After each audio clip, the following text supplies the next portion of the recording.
Thanks for tuning in to the Beyond Normal podcast, where we highlight minority business owners and founders, and we use this platform to shed light on their entrepreneur journey.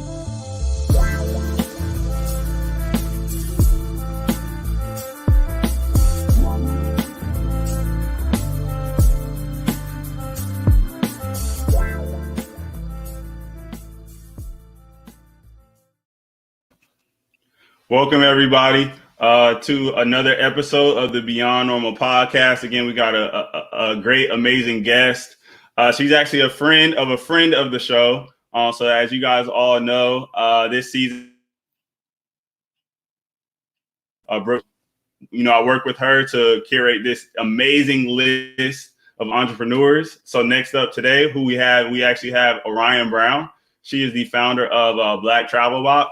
She's doing some amazing things when it comes to the Black travel experience and just thinking about the melanated skin and hair, right? When it comes to us going different places and being in different parts of the world. And on today, and allow her to share her story a bit. How's it going? Good. Can you hear me okay? Yes, we hear you loud and clear. Okay, awesome. So, we're in the middle of COVID with all of these digital things, and sometimes stuff goes in and out. So definitely kick me if I freeze, but I'm really excited to be here. This is going to be fun. Definitely. And I know what you mean by freezing. We all have been there in some form or fashion during the pandemic, where the screen freezes and then it's like, is it my Wi-Fi? Is it, you get caught in that weird pose. It's never a flattering pose. You're never in the middle of a word that makes you look like blue or anything. It's always like, and just. Or you're like, it looks like you're blowing your nose or doing something crazy. So definitely. Well, again, I appreciate you being on for an episode. You had an amazing story, so I wanted to make sure I have you on and allow you to share your story with the audience. So give folks a little bit of background before BlackTravelBox, right? Tell them a little bit around Orion Brown, right? Leading up to you being the founder of the BlackTravelBox. What was going on before then? Oh my gosh. I've had 9 lives. I've definitely worked in a number of different places. Not to go too far back, but I like to say that I was pre-med since like the age of 4. I was like focused, I was going to be one of the Huxtables and go all the way. And then I got into college and I was like, this is a long time to be eating ramen. I don't know if we're going to do that. And there were other things to consider. And I really had to take stock about my 3rd year of college and say, what do I need to do to go survive in this world? And then what do I want to do? And so I started looking for management training programs and trying to find a way into the corporate space because the most exposure I had, I grew up on the south side of Chicago. I've moved around a bit, but that's my hometown. Most exposure I had to corporate spaces was like, I knew the right building to go into downtown when you had to go to the bathroom. Like, don't go to the McDonald's. Don't even mess with the McDonald's. You find the nice building that has the bathrooms on this side of security so you can go and they got the good hand soap and that's the whole thing.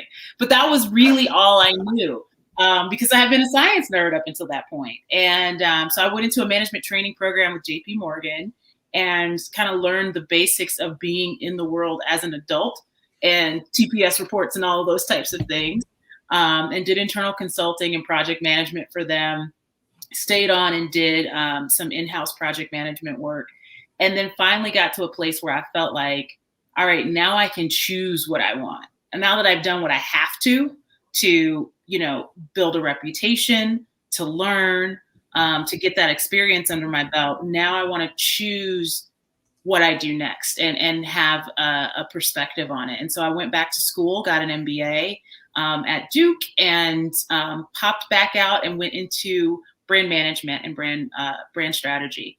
And so within the food industry, baby, this chin, I earned this chin. When you're in the food industry, I was just telling people about this the other day. I worked for Kraft Foods for a number of years, and you get the phone call that's like, we're working on our fall listing, our fall menu. And so we have about 15 or 20 desserts here that you need to taste and approve. Yeah. The little voice in your head is like, Yeah. Ooh. Yeah. You're like, okay, well, it's good I got good in health insurance because it's about to go down. It's going to be jelly roll logs and cakes and everything.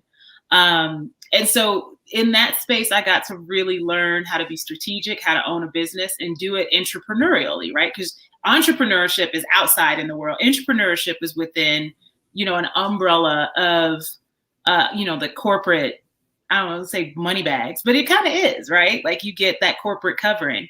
And so I really learned entrepreneurship there. That has taken me into other places. And we all have had those career moments where we've made choices. I've been laid off twice. I ain't ashamed to say it because baby, severance is a beautiful thing. But just understanding, like, as you start to pivot your career and you're balancing things like your personal life, where you want to live financially, what looks like what. And so I bounced around a little bit, got into tech, started to do consulting for Fortune 100 clients and really helping them understand their consumers. And about the same time was when I was like, I miss the jelly rolls, but I also miss the thing, having that tangible thing on the shelf. And so that's where I started to think about maybe I should create something of my own. And so that was sort of the impetus of BlackTravelBox. I love it. And you mentioned something there, the idea around creating physical products. We're in such like a digital focused age, mm-hmm. right? Where everything's just like, it's on your phone, right? There's not supposed to be anything that's like physical that you can touch. Like we're supposed to somehow like eat in our heads or something like that. And like, thinking all the movies. Yeah, like the Matrix, right? All the movies that we saw. So it's very interesting for you having that background. You still saw the value, right, in having a physical, tangible product.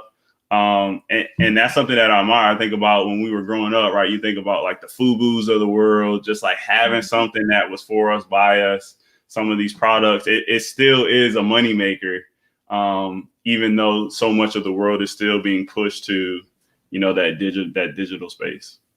Well, I think at the end of the day, consumerism isn't going anywhere, right? And if you just take a quick inventory of how many items are on your body right now, I'm pretty sure you bought all of them. When you take a look around, if you're sitting in your living room, there's things all around you. Yes, you're online all the time, but even the way you get online is a physical product.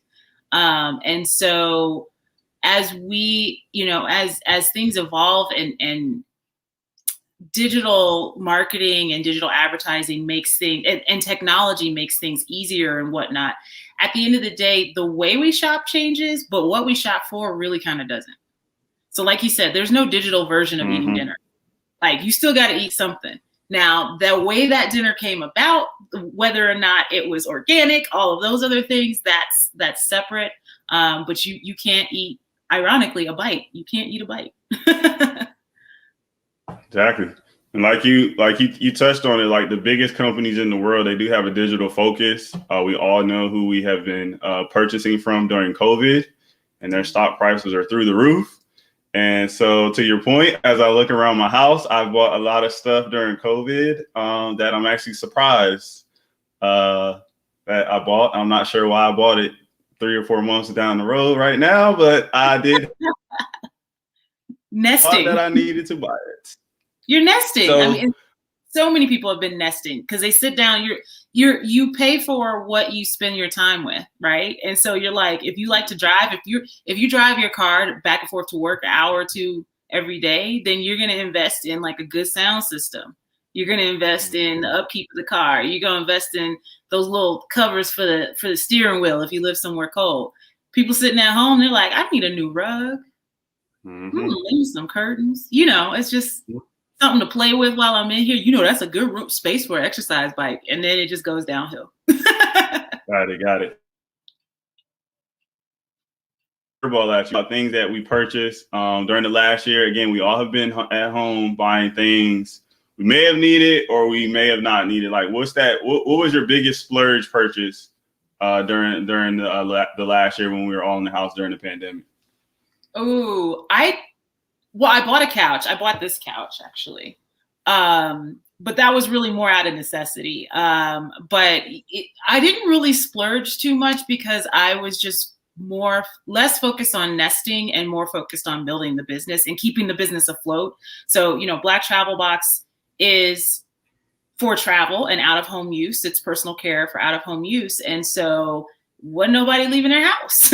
So really my splurge was spending time on, the business, which sounds really dorky and probably kind of sad, but it's true. I think the only other thing that I would say was sort of a splurge was a lot more self-care stuff. So because I was spending so much time inside and so much time just kind of working, I wanted to find things that could help just kind of me wind down. So it was the bath salts and the candles and wine, actual wine to wind down with, and normally I would cut HBO off. It's like, oh, it's the end of Insecure. Okay, we good. We don't need HBO anymore. But now we're like, no, we might keep that. Just, keep that HBO Max subscription. I get it. And we actually got somebody who chimed in, Jordan Crump. Yep. LOL, a lot of pointless shopping by everybody. More time at home means more time to think about stuff to buy. Exactly. We've all been prey to that. Hopefully, I think what you just said, Orion, though, is around putting our money, putting our resources into building something. And like you mentioned self-care. You mentioned the business. I definitely want to make sure that we pivot. You make amazing segues. This is an easy segue.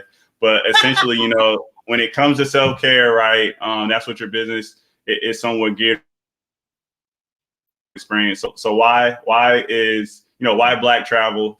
Why create the Black Travel Box right now as we're coming out of this pandemic? Like, what was the thought process behind that? Well, so BlackTravelBox actually came about just before the pandemic, which is, so it's always funny when you look at things in retrospect, you go, you can laugh at it. But at the time I was like, oh Lord, how are we get a whole pandemic and nobody's traveling? But I launched BlackTravelBox as a company, not necessarily as a brand and market, but in 2017. And that came out of a trip that I took with my partner at the time. We went to Japan and, we fly into Tokyo and it's like springtime and the weather is beautiful. And it's sort of like DC in the spring. So you've got cherry blossoms. It's really mild. It's really nice. And then we decided to hop over to Okinawa. And I was like, okay, cool. But you see all this right here, right? Okinawa is basically a 30-minute flight, but it's light years away. I mean, it's North Carolina in the middle of August, hot and muggy. And I got there and I was just like, I can't believe this. Cause they got me on those little bottles, right? Especially if you're taking those smaller flights, those puddle jumper flights, you can't bring a bunch of stuff. And so I'm traveling light. I got my emergency, I got my one wash. I did my wash and go, did my set before I left. I got one more that I can do while I'm on the trip, and then it'll take me all the way home. And that was not the case. And I was like, my hair was sweaty, my skin was sweaty, my scalp, everything. And I was just like, this is some bull. Where am I going to find products that I can use in Japan? And I also really realized that is not, Japan is, this really far off sort of concept, but it's the same issue whether you're in Toledo, Ohio or Toledo, Spain. Like, it's still hard to find products that are made for people of color and people with textured hair and people with melanated skin. And so that was really where the idea was born. And then I just started to develop from there.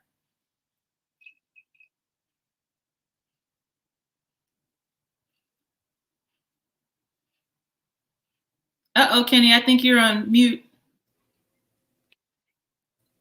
There you go. All right, technology, guys, you gotta love it.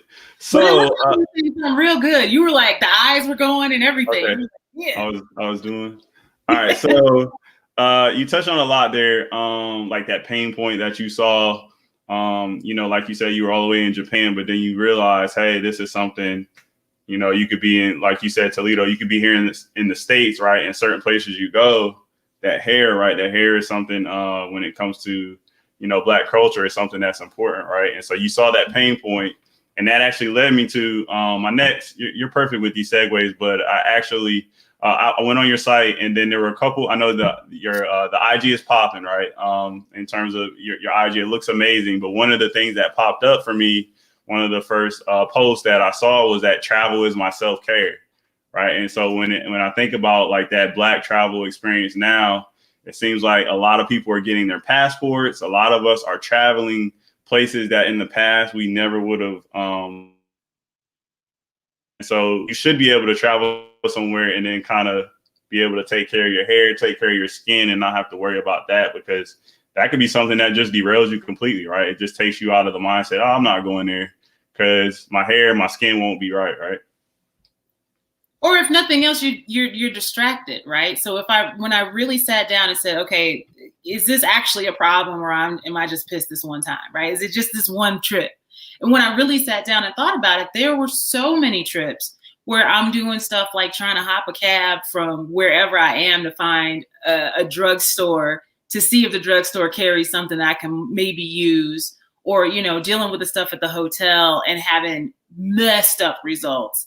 And then just having the general just perturbment of just knowing, like, if I want to feel and look my best the way that I normally do at home, I'm gonna have to bring all my stuff with me. And I'm not even high maintenance. I'm medium maintenance. I'm not even high maintenance. And so, yeah, that's one of those things that as I started to talk to consumers too, and do that consumer insight work and talk to more people, I'm hearing women, travel hacks that I had never heard of before. Oh, we go to the grocery store and get grapeseed oil or get coconut oil. And I'm like, that's dope. But also, you're a whole human being. You shouldn't be hacking together ingredients just to have products that, you know, hair and skincare products. It's different if you're roughing it. You're out in the bush somewhere. That's different. But if you're in a civilized location, there should be products that actually recognize the fact that people of color exist. And so I really wanted to go after that. And then also just kind of this double standard that we see within travel. Usually if you see any people of color in any travel ads, they're not the traveler. They're the flight attendant or the bartender or whatever. And so we spend a ton of money, $9 billion in 2019 on travel, on travel, domestic and international. And so there's this massive Black travel movement, and we're not being seen there too. So it's like beauty and travel, both of them are missing out on an opportunity with us. Yeah. And that black spending power, like that is a real thing. Like you being able to quantify those numbers. We spend a lot of money on looking good. Black women in particular spend 9 times every other ethnic group on beauty and personal care. 9x. Wow. Okay. I thought I was spending a lot with my haircut, but I don't think so. Y'all got it easy. Guys have it easy, but you're starting to, the market is starting to turn, and you're starting to see brands like Young King Hair Care and others that are looking at the masculine side of beauty, where beauty, you know, we use it as a feminine term, but I mean, beauty, personal care, whatever you want to call it, grooming. Y'all got to start spending some money. You about to go in your pockets. A lot of you already are. I believe it. So I want to dig a little bit in. You found a point. You got this business. You've done a great job of, being on different media outlets, like the social media. I said IG is popping. Like you figured out a way to make sure you can get the message out around this product. I'm curious to know, like, as you've been learning about your business, like what was something that you learned throughout the entire process that you really would have liked to know, like when you first started, that would have just set you up, just to be a little bit further than you are now? But what's that one thing, like, man, I wish I would have known this from day one? Ooh, that's a good question. I think I'm going to answer it, but also not going to answer it, in the sense that the thing that's most valuable is the experience. And you can't, like, it's like when you're a teenager and people try to tell you about life and you're like, you don't know me, I'm grown. And then you get grown and then you're like, oh, they were right. Yeah. Right. I think the process, especially coming from the corporate space, the process of becoming an entrepreneur and understanding what that means from a day-to-day basis, and understanding that you can't work 24/7 and that you have to structure it just the same way you would structure working for the man, as it were. And what that actually means in terms of risk tolerance and all of that. You can't really, like, people can tell you, but you don't know until you experience it. But that being said, something that I actually learned in this process is also to go with my gut, because a lot of the process of me learning to be an entrepreneur, I came in very much open and saying, you know, I want to learn, and I know there's a lot for me to learn, and I don't know this space, but I underestimated what I brought to the table. I really did. And so now that, you know, I'm a couple years in and working on this and revisiting certain aspects of it and, you know, picking up amazing opportunities and things like that, I'm looking back on it and going, I knew that day one. I knew I wanted to do that day one. Why did I second guess myself? Why did I go in circles? Why did I listen to all of this extra chatter? And not focus in on the fact that there are some core skills that I know I can bring to this. And they're the reason why I thought I could do it in the first place.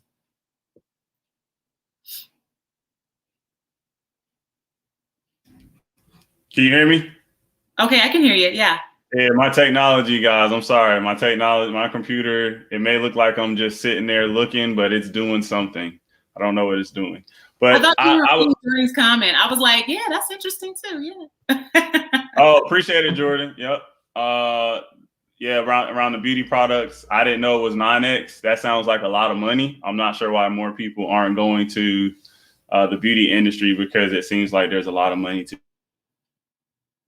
But your point on the, you know, just being an entrepreneur, like just saying, hey, like the experience is so valuable.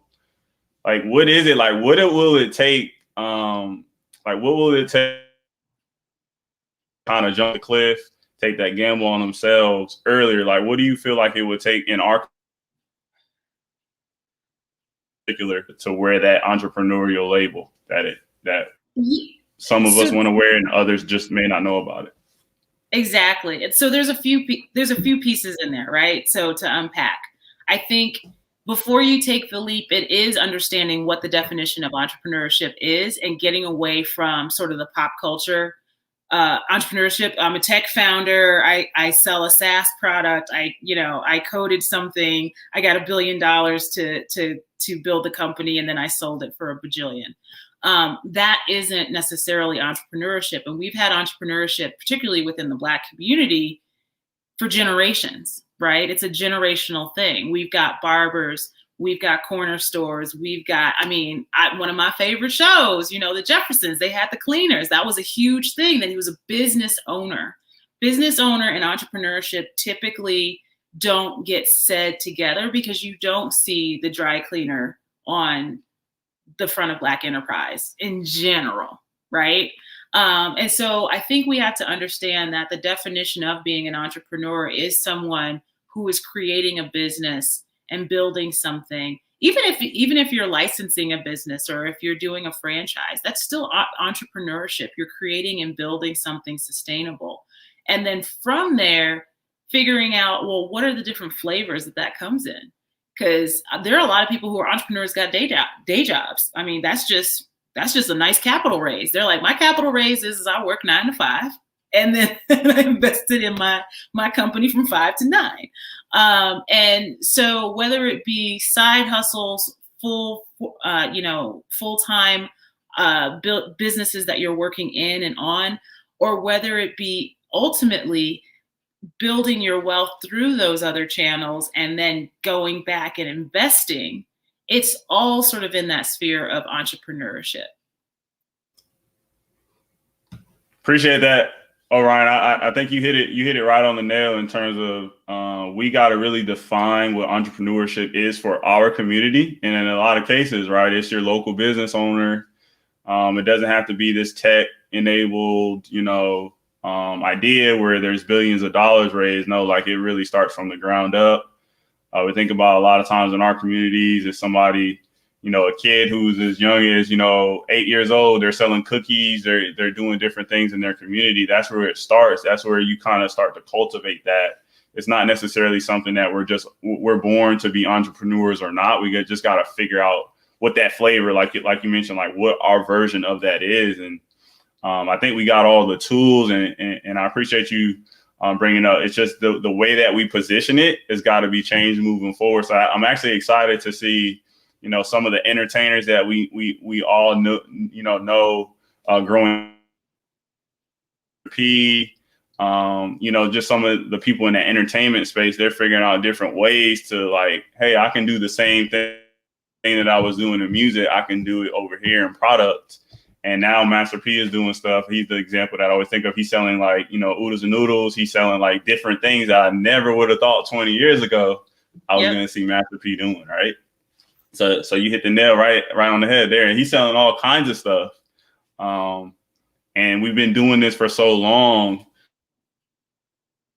In cases we forgot in certain instances, like just all the amazing things that we've done in our community. Again, a month like, Black History Month is an excellent month to refresh on those things. But in addition to that, we got to figure out how to make every day of the year Black History Month, because we got to keep the momentum going all year long.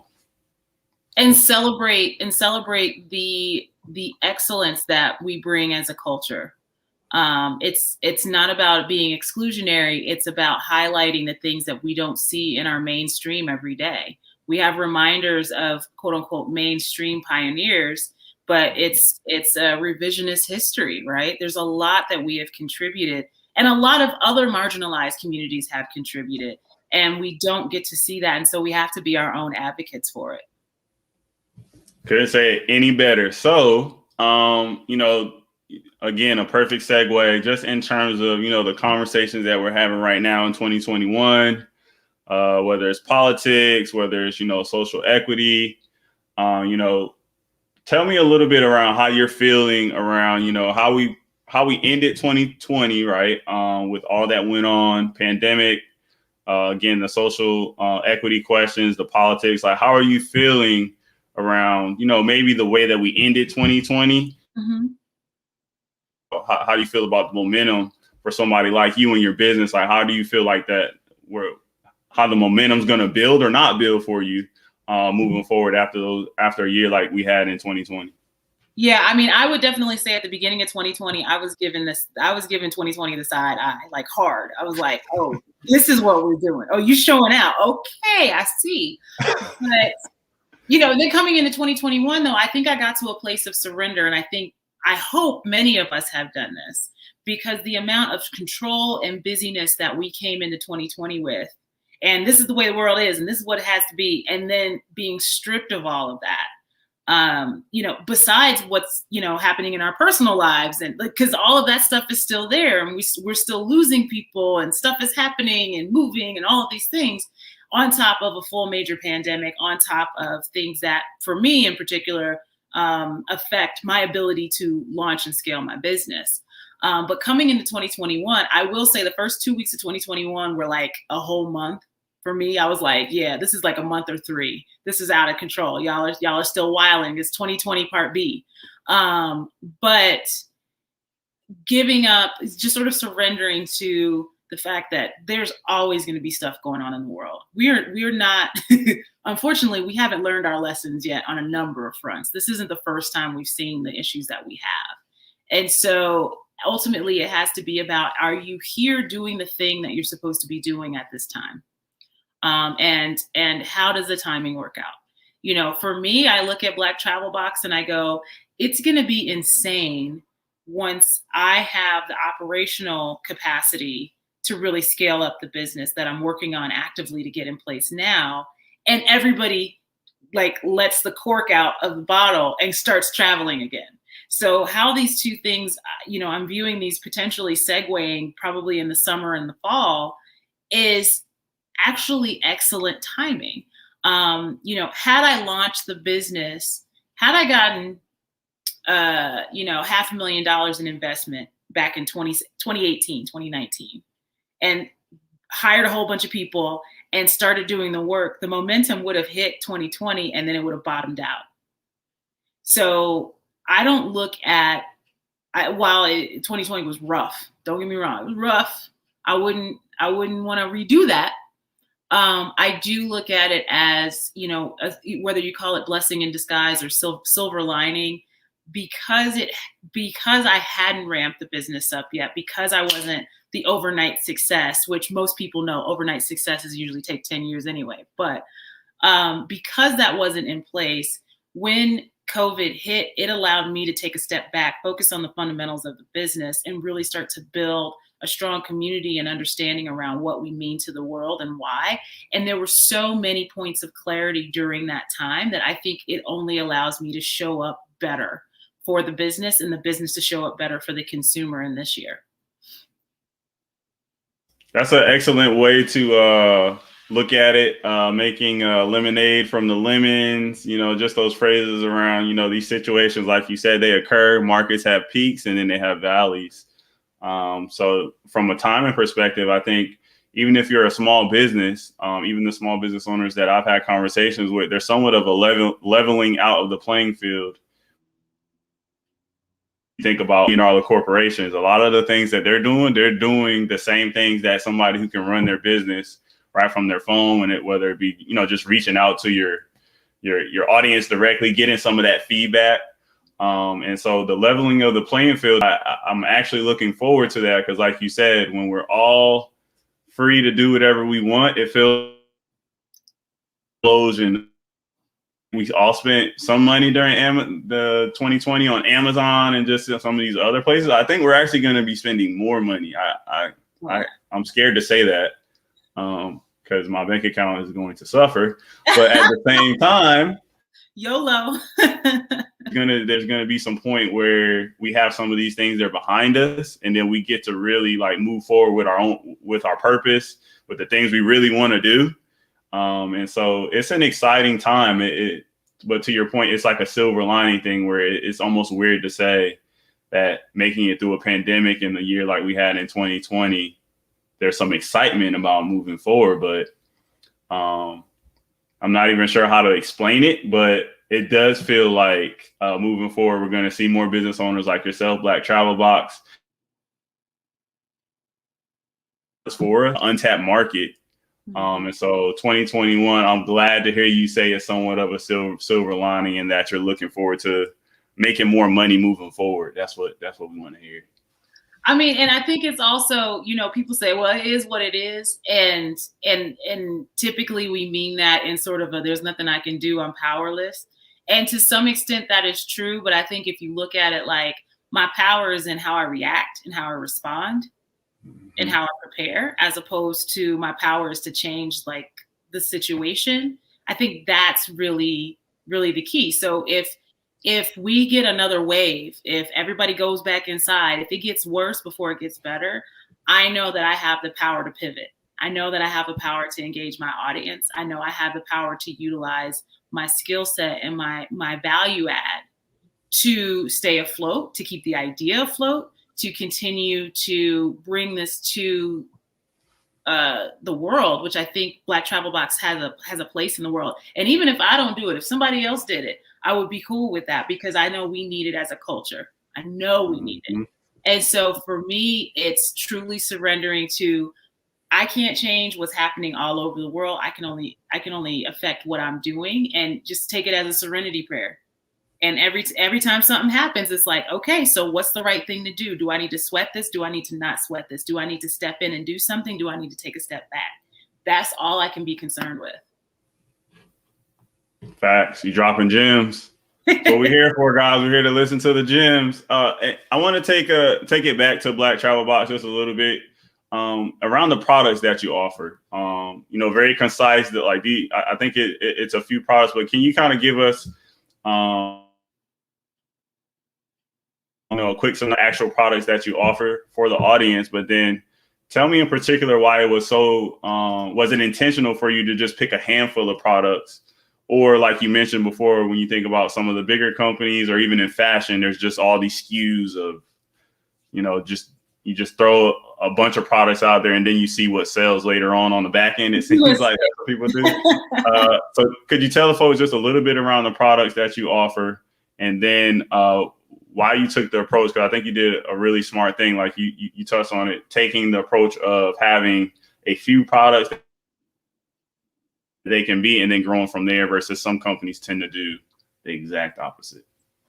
Yeah, and I'll just touch on really quickly, the reason why you see companies with all this SKU proliferation is because they're making a retail play. So retail naturally incentivizes you to do that. What you do is you create a line of products, And you balance out how much space you can afford to pay for and how much space a retailer is going to give you. And then you make as much as you can fill in. Because back in the day when people were still in stores all the time, if you have foot traffic on an aisle, you knew product was going to move. Just getting distribution makes product move and makes product turn. In a world where, one, I knew that products for African-American women and men don't live everywhere. And even where they do, they don't, we still have an ethnic aisle. That's its own issue that needs to be addressed. But that ethnic aisle can be a little 4-foot set. It could be an 8-foot set. It may not even exist in certain stores. It may exist in a chain of stores, but only in certain locations. And so not really having access to distribution, I knew that this brand really needed to be direct to consumer as quickly as possible. And then, going into retail is a nice to have. Because if I can send you your product in 3 to 5 days, or I can send the product directly to your hotel, that saves you the trip of trying to run around town and figure out what place carries it anyway. So I really did think about that full experience that we have when we're trying to figure out our stuff. And it's not just about the product not existing, it's also the product not getting distribution. And there's a number of reasons why it potentially could or would not. Based off of regionality, based off of being a new brand, not having the money, all of those things. And so I really focused in on direct to consumer. And then in the direct to consumer space, there's no need to have all of these SKUs because we're not trying to fill up a shelf with 15 different flavors of something, right? And so really it's about, is this going to solve the problem for you? And I really started out the business focusing on sort of an MVP product, to use the tech term, of basics that are just the most frustrating for us, the most frustrating for me, the most frustrating for you. You go to the hotel, your hands are dry. You go to put the lotion on and your knuckles are ashier. How, Sway? How are they putting more ash on your knuckles, right? And so we need something for skin moisturizer. Hair, okay, one of the biggest things, like I can keep putting protective styles in my head. And one of the things that I heard from a lot of women is, and I'm gonna answer that question. What is it? Bias rehab? I'm gonna answer that question in a second. But this idea of like women are actually wearing their hair in protective styles and not washing it and not keeping up with what would normally be their regular hygiene at home. And people will say, oh no, but you can go a while without. You're in a space that it is so difficult for you to be the human being that you were born as, that you change your hygiene just to make it easier is like crazy. There should be things for you. And so that's where the shampoo, the co-wash, and conditioner came in. Because what are the biggest challenges? Not only does the stuff in the hotel not work for us, sometimes, I've had run-ins where my hair was messed up for days, for weeks after using shampoos that stripped it, and it just wasn't healthy for it. And so there's that piece, but then there's also we use more, we buy more, we buy 9X because we use more. So anybody who has ever looked at the shampoo bottle and it says use a dime size and then laughed and then went ahead and squirted all that in there, like, we ain't using a dime size for no conditioner. And so then it was about engineering products that last long, that you can get enough product that you need and it's convenient for you to travel with and actually works for us. And so those were really the big pain points. And then, I have a basic hair balm, which is like, you can't wash your hair without sealing it. So that's like, a basic, set. And then we have lip balm because nobody wants the crusty lips. And it's just a pack of essentials. It truly is the essentials. This isn't the eye creams and the mists and the sprays. That stuff is going to come. But really focusing in on those essentials that are the most polarizing and challenging and frustrating when we travel. Thanks for that. And I know we did have that question that popped up around Sephora and Ulta and them letting Black-owned products in their stores as retail is quote unquote going through another apocalypse. So what do you think? What are your thoughts around that? Here's what happens. I'm going to say this for the culture. And for those of you who are not in the culture, I still love you. But we have a tendency, and particularly Black women, to save the world. after everybody has like tanked everything, then it's like, oh, okay, we'll let you come in, and we come in and we clean up. And when you look at where dollars are going, who's spending, the mainstream retail space has been blind to the Black American dollar, period. Like every now and again, it's something here or there, but it's a stereotypical mindset about where we shop, how we shop, all of that. When was the last time you saw a Black-owned luxury beauty brand, right? Like, that's not a thing. We don't have those things in those spaces because those spaces don't cater us, and they go, well, you just buy whatever we have. Now that they're finding that their quote unquote mainstream market is falling out, people are moving away from retail. They have to find where the strongest dollar is. You have to go after the strongest dollar. You get one Black person in a store, they get you 9x what you get from anybody else that you get in the store. We're more valuable at shelf. We're more valuable on the website. We're more valuable. And so when you're looking for an efficiency play as a business owner, I have to do this. What are the efficiency plays? Am I going to invest a ton of money into somebody who's going to give me a 10th of what I would get from this other person by just catering to them? And unfortunately for us, I won't say that our bar is low. I think we are excited to begin to see more of our brands, more of our language, more of us reflected authentically rather than appropriated into these spaces. But it's not hard to do. It never was hard to do. So once they do it, the amount of effort that it really requires is, I would argue, negligible. And now it really is just about coming in with an honest sense of understanding who your customer is and your consumer is, and truly wanting to serve them, not to take advantage of them. That's the cost of admission. So when I look at Ulta and I look at Sephora, and I see that retail, and there's a number of things in the works where these beauty brands, these beauty retailers are now looking at big box retailers and having partnerships. We've already seen that with JCPenney's, I think has Sephora in it. So there's a lot of things that are changing on the retail landscape and how it works. But now, whenever you have something break, it's a great opportunity to start bringing in innovation. And unfortunately, innovation for beauty means looking at the people who actually buy you. Wow. Yeah, I think you answered that question with a couple gems there. Appreciate the bias rehab asking that question. We had Jordan chime in as well with the dime size and the Soldier Boy voice. Nobody, myself included, like you said, I don't even know what a dime size portion of shampoo or any hair conditioning product would actually do for me. So like you said, I just, 2 handfuls, and then, so I completely understand that. And to your point that you closed out with, you said it several times, that 9X, right there, this is a valuable dollar that we're talking about in terms of businesses putting their time and energy into it. So expecting to see more of that, when, like you said, when it comes to not just having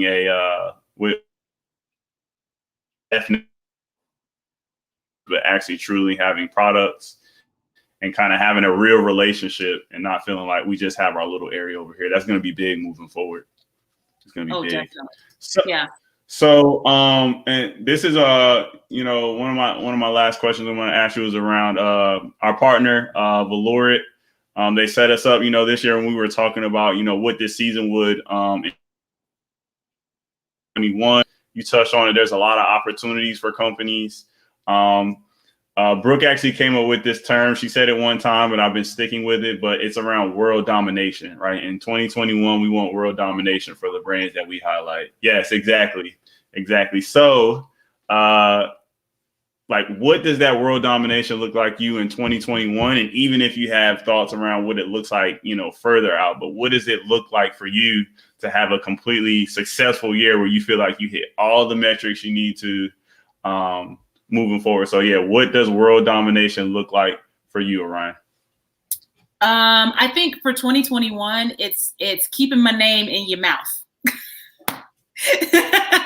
So the opposite of what other people are saying.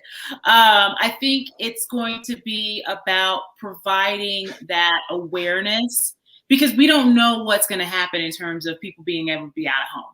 Right. So when we talk about like the product itself and where it makes the most sense and all of that stuff and pivots and all of that, we don't know if we need to pivot, we don't need to pivot.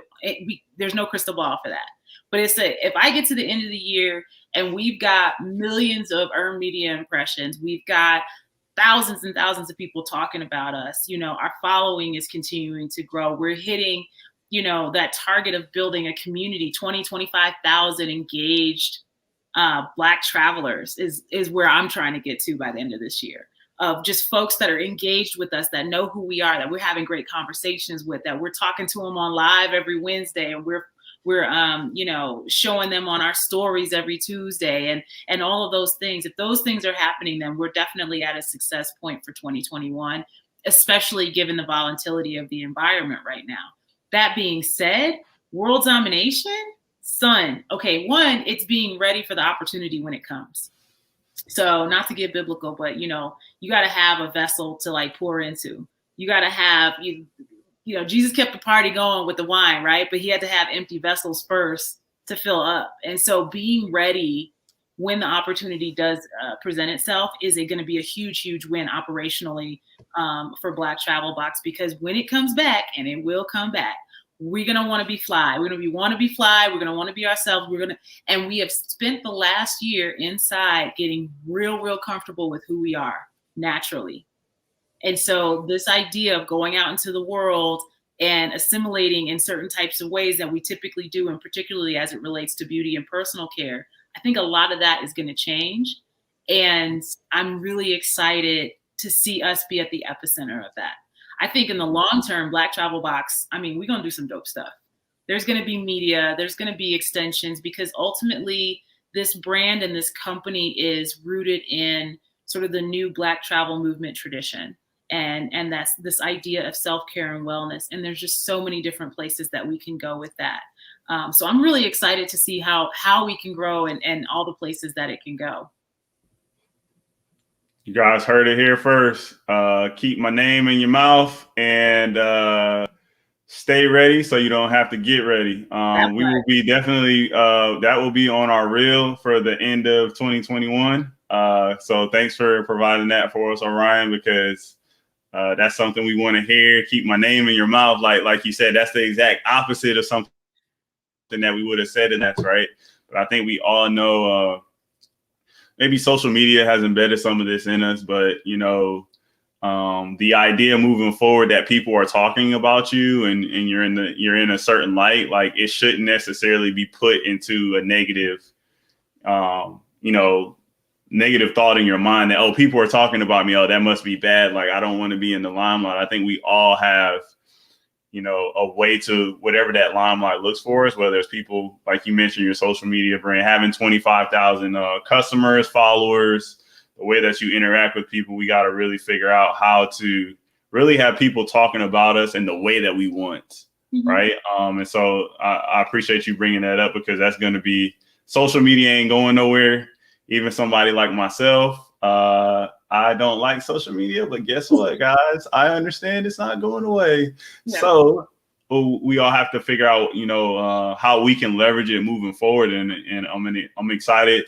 Your plans for world domination. You got some numbers in there. I love it when people, you know, bring up those North Star numbers, which you're trying to chase, because we'll definitely make sure at the end of the year we check in and we check to see how that world domination went. I think you had the pinky in your mouth when you were saying it, right? So it's okay to have that mindset. Yeah, it's okay to have that mindset sometimes. Oh, somebody put $100 million. Hey, I'll take that too. Oh yeah, 100 million. But yeah, definitely. You know, in closing, right? I always want to throw it to my guests. Orion, you dropped a lot of gems on us, but I just want to throw it to you in closing.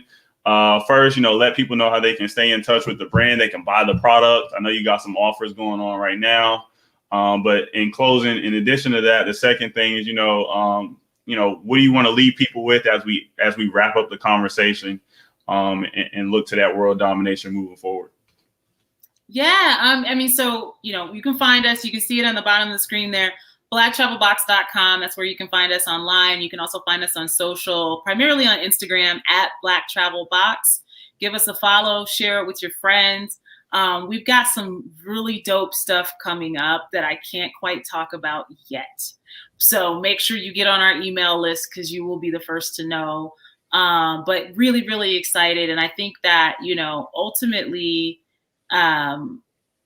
when we look for support and connection with the community, it's all about the word of mouth. It's all about sharing with folks. I get so many people that reach out and tell me like they see things like this. And this is the reason why, like when I say keep your name in my mouth, it's not about talk about me, talk about me, talk about me. I want to be here having conversations that are value added, whether it be on the entrepreneurship side, whether that be on the consumer side, whether it be on the advocacy side. Like a lot of what I end up talking about is the beauty industry is broken, we need to change it. The travel industry is broken, we need to change it. And those are important conversations to have. And when I get notes from people and they're like, I'm so glad you see me, keep doing what you're doing.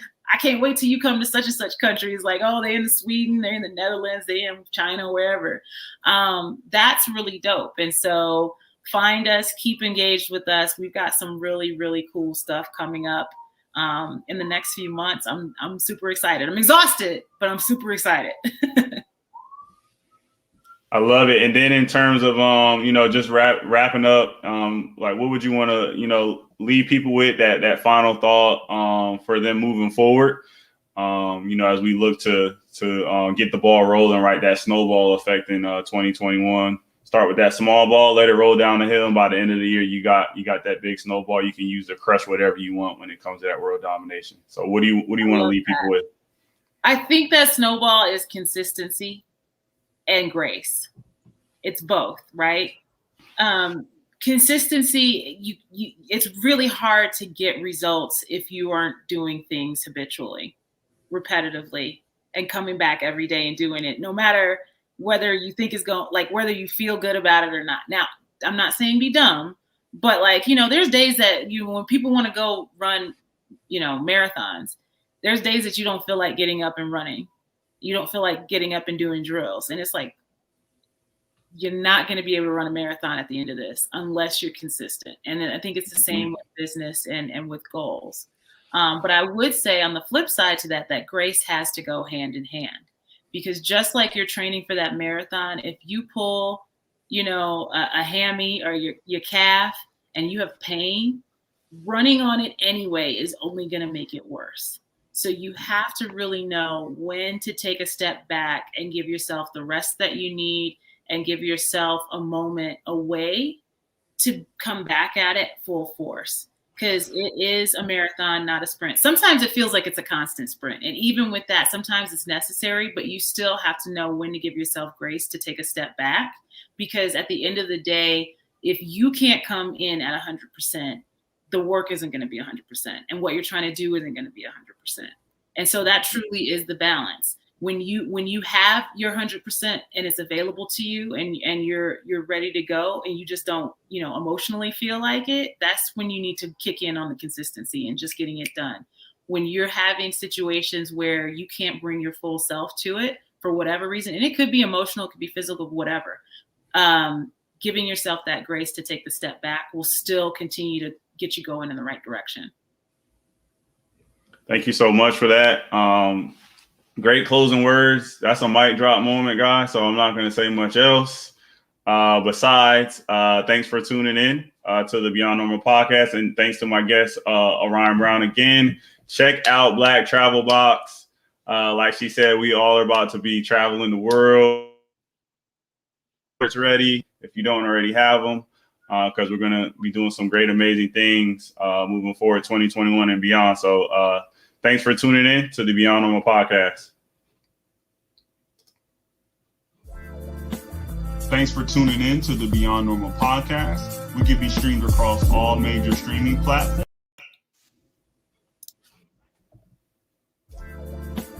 Thanks for tuning in to the Beyond Normal podcast. We can be streamed across all major streaming platforms in addition to YouTube. Come back again.